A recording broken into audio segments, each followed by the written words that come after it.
Ladies and gentlemen, welcome to the very last series of readings from the radio and other stories. Today we revisit Ndu, my hometown. After about a 5-hour drive aboard a 30-seater bus from Bamenda, the headquarters of the northwest region of Cameroon, you arrived Ndu. Your relationship with Ndu was furtive.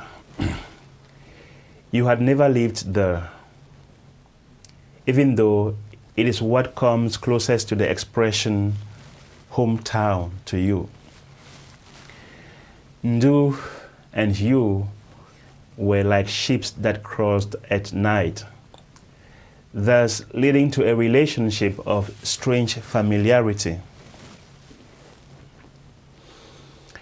But the specific scents, sights, and sounds of that town accompanied you all your life.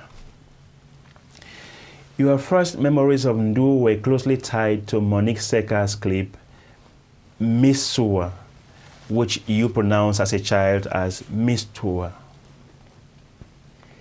That was in the late 1980s, when your eyes were just barely opening to the bliss and bane of the social world. In one of your maiden trips to Ndu, that clip vibrated from the speakers of a famous shop/disco at the time known as Alimentation.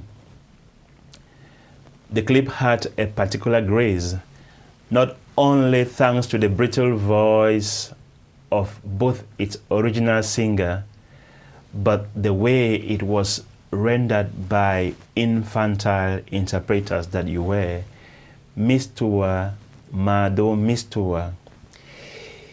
You often wondered who this Mado was, who featured in many songs of that era, ranging from Zouk, Zaiko to Makossa. Was Mado the paragon of beauty, a symbol of unreciprocated love, or some innocent girl that became an object of vainglorious desire which purged itself through music? Going by its physical size, Ndu did not seem like a big town, but it had an aura and rhythm of its own. And there were still moments of the town that stuck in your consciousness from a very young age. How could you forget the sound of the muezzin that chanted Islamic prayers as market women wrapped their remaining goats at dusk after a hectic market day? How could you forget the forceful voice of a blind second-hand clothes seller shouting, "Wabma, we've never bought me, oh, Wabma, we've never bought me, oh, my mother's come and deceive me," as a strategy of selling her products?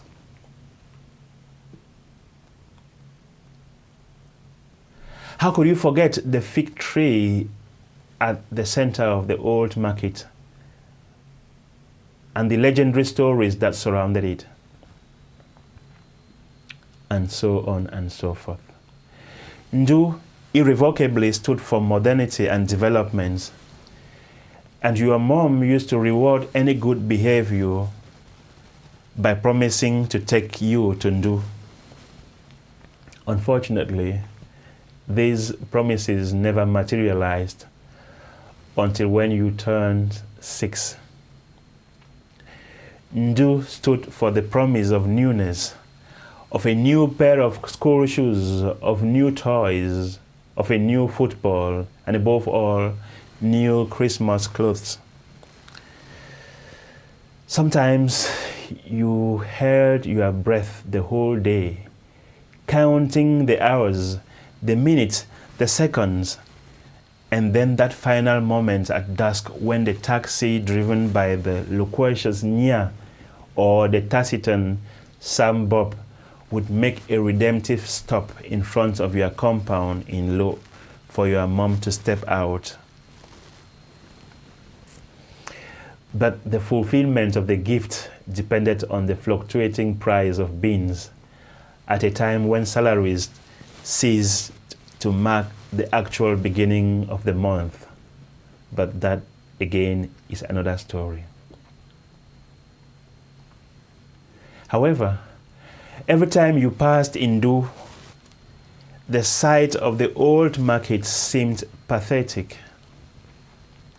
You felt that the spirit of the Ndu market had left the old market but had difficulties implanting itself on the new site. Something spiritual was missing from what used to be the Ndu, the famous Ndu market. Perhaps it might be because you had been away for too long. Thank you.